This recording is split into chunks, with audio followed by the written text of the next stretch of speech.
सोना बेचने के नाम पर ज्वेलरी मालिक के साथ हुई 25 लाख की धोखाधड़ी। मीरा रोड अंतर्गत कनखिया पुलिस स्टेशन क्षेत्र से मामला आया सामने। नमस्कार, मैं हूं अनीता पांडे और आप देख रहे हैं पब्लिक की आवाज न्यूज। मीरा रोड के कनखिया पुलिस स्टेशन क्षेत्र से सोना बेचने के नाम पर छापरिया भैरव ज्वेलर्स के मालिक के साथ तकरीबन 25 लाख की धोखाधड़ी का मामला सामने आया है। पूरा मामला इस प्रकार है कि बीते फरवरी महीने में मीरा रोड के कनखिया पुलिस स्टेशन क्षेत्र अंतर्गत आने वाले छापरिया भैरव ज्वेलर्स नामक दुकान में एक महिला कुछ सोने के गहने बेचने आती है। इस दौरान जब दुकान मालिक ने उस महिला से गहनों के बिल मांगे तो मेरे ससुर बीमार हैं और मुझे पैसों की अर्जेंट जरूरत है, मैं बिल बाद में दे दूंगी कहकर ज्वेलर्स मालिक को भरोसे में ले लिया। चूंकि महिला बगल की ही बिल्डिंग में रहती थी तथा महिला का पिछले 7-8 वर्षों से छापरिया ज्वेलर्स से लेन देन का व्यवहार होता था, ऐसे में शॉप मालिक ने बिल के लिए महिला पर ज्यादा दबाव नहीं दिया और महिला द्वारा बेचे गए सोने का पेमेंट उसको कर दिया, जिसके बाद बात यहीं आई गई हो जाती है। लेकिन 17 फरवरी को कनखिया पुलिस स्टेशन में उसी महिला के सास द्वारा घर में रखे सोने के गहनों की चोरी हो जाने की रिपोर्ट दर्ज कराई जाती है, जिसके बाद कनखिया पुलिस स्टेशन के कुछ कर्मचारी छापरिया भैरव ज्वेलर्स पहुंचते हैं और दुकान मालिक पर चोरी के गहने खरीदने का आरोप लगाते हुए 227 ग्राम सोने की रिकवरी करते हैं, जबकि महिला द्वारा केवल 180 ग्राम के सोने की ज्वेलरी ज्वेलर्स को बेची गई थी, वो भी टुकड़ों में, जिसकी कुल कीमत 9,68,200 रुपए थी, जिसका भुगतान भी ज्वेलर शॉप ऑनर द्वारा ऑनलाइन किया गया। चूंकि महिला ने ससुर की बीमारी का हवाला देकर पैसों की अर्जेंट जरूरत बताकर ज्वेलर्स मालिक को बिल नहीं दिया था, इसके बाद भी ज्वेलर्स मालिक ने महिला से सोना खरीदते समय उन सभी पेपर वर्क नियमों का पालन किया जो एक ज्वेलर्स के लिए ग्राहक से सोना खरीदते वक्त महत्वपूर्ण होता है। चूंकि यह घरेलू मामला था और ज्वेलर्स मालिक द्वारा भी गहनों की खरीदी के वक्त सभी पेपर वर्क नियमों का पालन किया गया, ऐसे में यह कहना गलत नहीं होगा कि छापरिया भैरव ज्वेलर्स मालिक के साथ कहीं ना कहीं ठगी हुई है। जिसके बाद इस पूरे मामले में कई सवाल भी खड़े हो रहे हैं। पहला सवाल ये कि क्या किसी प्लानिंग के तहत घर की ही बहू द्वारा पहले गहनों की चोरी कर उसे 9,68,200 रुपयों में बेचा गया और फिर सास द्वारा पुलिस स्टेशन में उन्हीं गहनों की चोरी की रिपोर्ट दर्ज कराई गई, क्योंकि जिस 180 ग्राम सोने के आभूषणों की चोरी का मामला दर्ज कराया गया उनमें से कुछ गहने 2022 तथा कुछ गहने 2023 में तो कुछ बीते फरवरी 2024 में बेचे गए। तो क्या जब पहले गहनों की चोरी हुई तो महिला की सास को चोरी का पता नहीं लगा? दूसरा सवाल पुलिस प्रशासन की कार्यशैली पर भी उठता है कि जब महिला ने दुकानदार को 180 ग्राम सोना बेचा था तो पुलिस ने 227 ग्राम सोने की रिकवरी कैसे की? इसके अलावा ज्वेलरी शॉप के मालिक का यह भी आरोप है कि कनखिया पुलिस स्टेशन में कार्यरत पीएसआई किरण बंजारे ने उनसे 2 लाख रुपए नकदी लिए थे। अब ये पैसे क्यों और किस लिए लिए गए, ये जांच का विषय है। इस पूरी घटना के बाद अब छापरिया भैरव ज्वेलर्स शॉप के मालिक लगातार न्याय पाने को कनखिया पुलिस स्टेशन के चक्कर लगा रहे हैं, लेकिन पुलिस द्वारा उनकी कोई सुनवाई नहीं की जा रही है। अब देखना यह होगा कि कनखिया पुलिस स्टेशन के वरिष्ठ पुलिस निरीक्षक चंद्रकांत सरोदय व मीरा भाईंदर पुलिस आयुक्तालय के वरिष्ठ पुलिस अधिकारी इस मामले पर कब संज्ञान लेते हैं और ज्वेलरी शॉप मालिक को न्याय कब तक मिलता है। फिलहाल इस पूरे मामले पर ज्वेलरी शॉप मालिक का क्या कुछ कहना है, आइए देखते हैं। मेरे को 17 तारीख को 7:30 बजे बंजारे साहब और मुशरफ शेख उनको साथ में लाया और दो हवालदार थे बिना ड्रेस, और दुकान पे आए और उनको बोला कि मुशरफ शेख को खाली इतना बोला किसको दिया कि इनको दिया बस। फिर मेरे को जबरदस्ती कि चलो पूरी चौकी में चलो कनखिया।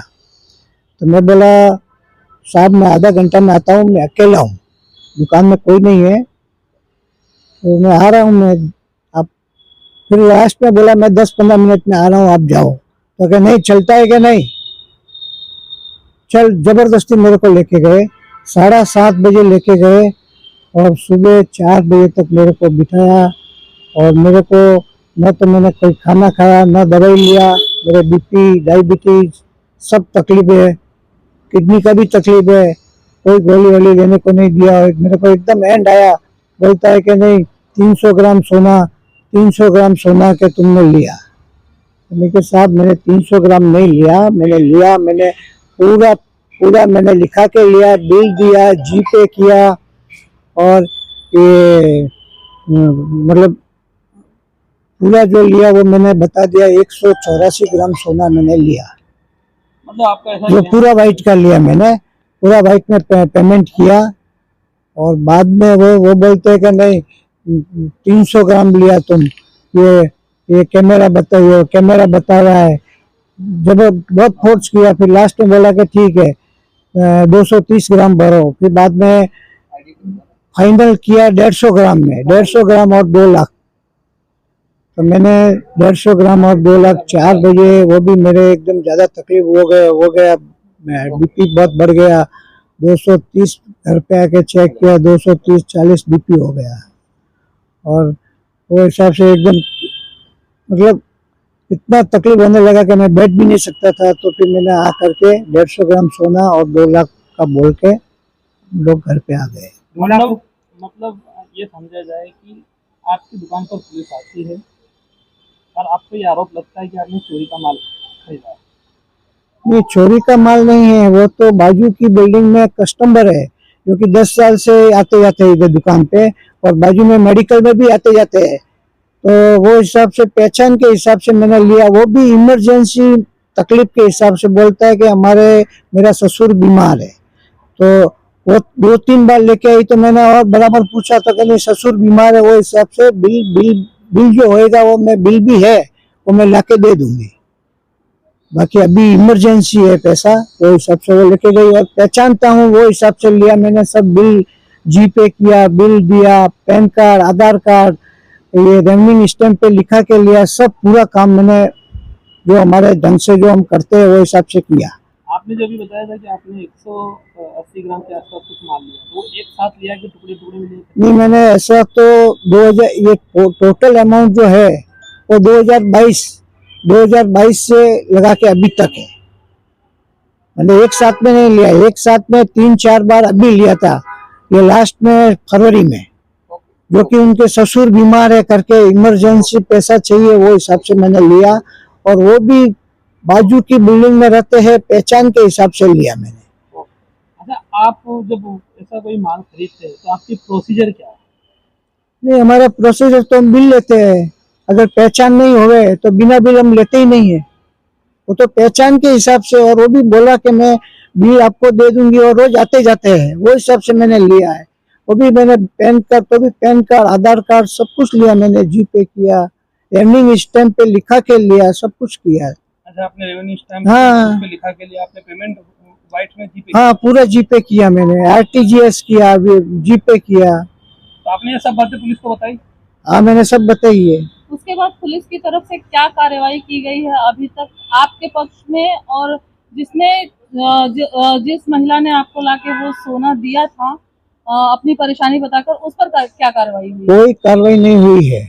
वो लोगों को तो वो लोग सेठ बोलते हैं, और वो खुद की कुर्सी पे बिठाते हैं वो लोगों को, और वो बोले वैसा करते हैं हमारे सामने। वो जो बोले वो सही, मैं जो बोलता हूँ मेरे को तो बोलने ही नहीं देते, मैं बोलता हूँ वो गलत, ऐसा है। आपने आरोप लगाया कि बंजारे साहब को आपने 2 लाख रुपए दिए थे, तो वो 2 लाख रुपए आपको क्या बोल के उन्होंने लिया था?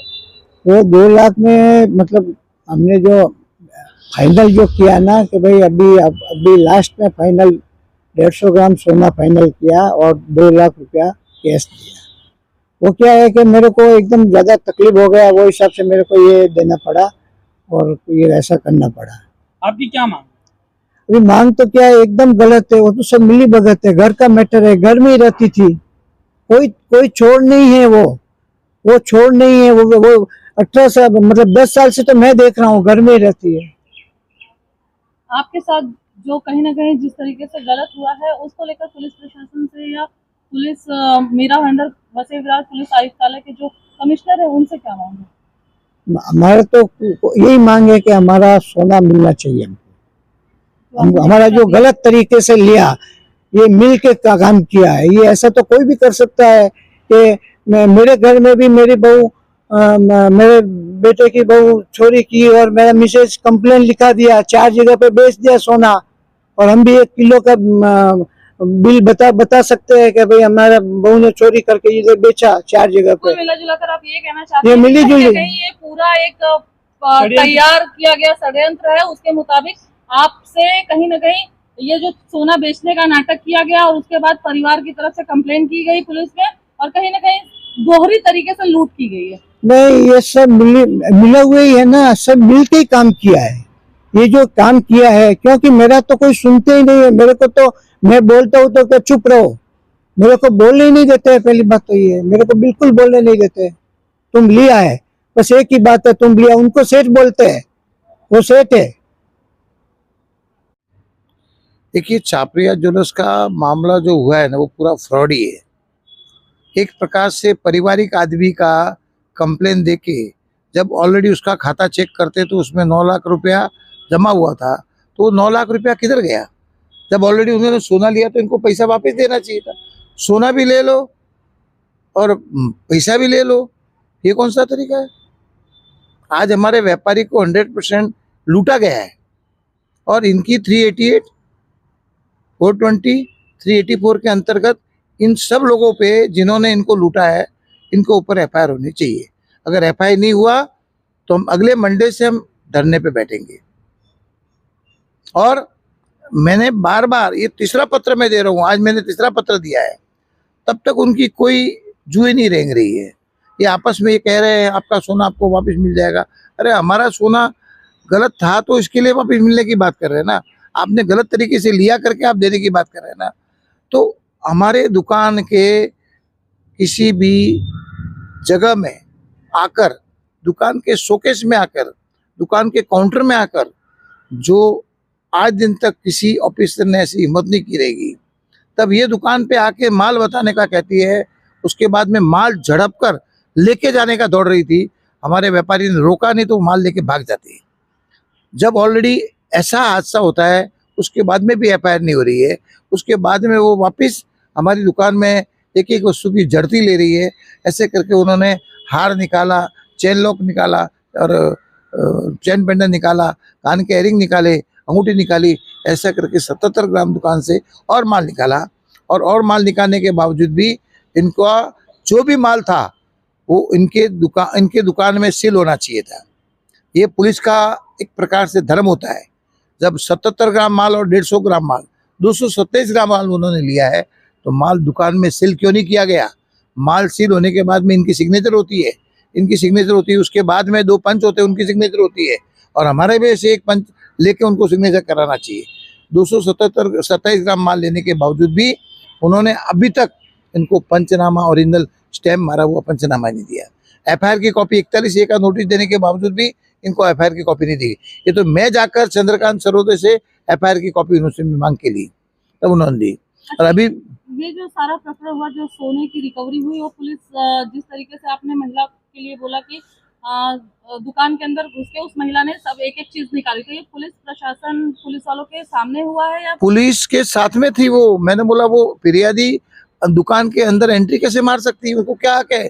देखिए, एक दुकान के अंदर एंट्री मार के कोई भी दुकान की झड़ती लेना ये पुलिस का काम नहीं, उसको कोर्ट से ऑर्डर लेना पड़ता है। कोर्ट के ऑर्डर लिए बिना वो दुकान की झड़ती न तो पुलिस ले सकता है, न फिरियादी ले सकता है, किसी को हक नहीं है। और ये सब उनके ही पंच लाते हैं, उनके ही पंच बिठाते हैं, उनके ही पंचनामा वो करते हैं। तो ये सब जो हो रहा है ये दुखनीय है। आज व्यापारी, जो टैक्स भरने वाला व्यापारियों की हालत ये होगी तो व्यापारी क्या करेगा, धंधा करेगा? ये आप जो आज वर्दी और सूट बूट देख रहे हैं ना, वो व्यापारी के टैक्स भरने पे देख रहे हैं। अब ये मत समझना कि आप कोई बड़ी हेगड़ी लेके बैठे हैं। आप पुलिस स्टेशन लेके बैठे हैं, आपको अधिकार दिया है। हमें भी कोई तकलीफ होती है हम पुलिस स्टेशन आएंगे, आपको अधिकार दिया, आप सरकारी गवर्नमेंट ऑफिसर है, और गवर्नमेंट ऑफिसर के नाते आपका ये फर्ज बनता है कि आपको किसी भी आदमी से लूटना का काम बंद करो। ये लूटने का काम, आज वो व्यापारी इतना टेंशन में 1 महीने से 1.5 महीने से कि वो बोल रहा था मैं सुसाइड कर दूंगा। मैंने बोला सुसाइड मत करना, अब हम बैठे हैं व्यापारी, आपके साथ में 1500 व्यापारी बैठे हैं। कुछ रहा तो हम पूरा मोर्चा निकालेंगे, कुछ रहा तो हम पूरा धरने पे बैठेंगे। ये हम कोई सहन करने वाले नहीं है। हमारा सोना व्यापारी का वापिस आना चाहिए, हमारी कैश वापिस आनी चाहिए। जो नहीं आई तो 100% हम 100% पूरा मेरा भाईंदर गुजा देंगे। आपने वरिष्ठ अधिकारियों को कहाँ तक कंप्लेन की? और वरिष्ठ अधिकारी हमारे कमिश्नर साहब को कही, महासंचालक को भेजी हमने कॉपी, एक कॉपी हमने गृह विभाग को भेजी, गृह खाते में भेजी, मुख्यमंत्री जी को भेजी, यहाँ के डीसीपी को भेजी, एसीपी को भेजी, और मेन तो हमने जो बेवली पार्क पुलिस स्टेशन है उसमें भेजी। ऐसे ही आज से 2 महीने पहले हमारे कई व्यापारियों का शोषण हमारे इसी किरण वंजारी साहब ने किया है। ऐसे ऑफिसरों को जिनको जानकारी नहीं है दुकान में घुसना क्या, कैसे नहीं, अरे दुकान में कैसे घुस सकते हैं, एक ऑफिसर कैसे बने, मुझे ये समझ में नहीं आता है ये ऑफिसर कैसे बने।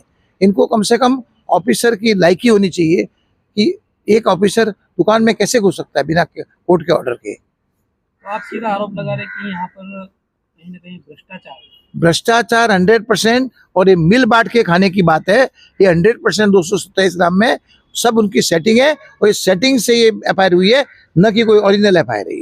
सीनियर पीआई से आपने मुलाकात की? सीनियर पीआई वो अपनी हर बात को, इस बात को दबाना चाहता है कि हम दबने वाले नहीं हैं। हम अगर जरूरत पड़ी तो 156(3) के अंतर्गत कोर्ट से ऑर्डर लाके इन सब पे एफआईआर कराएंगे।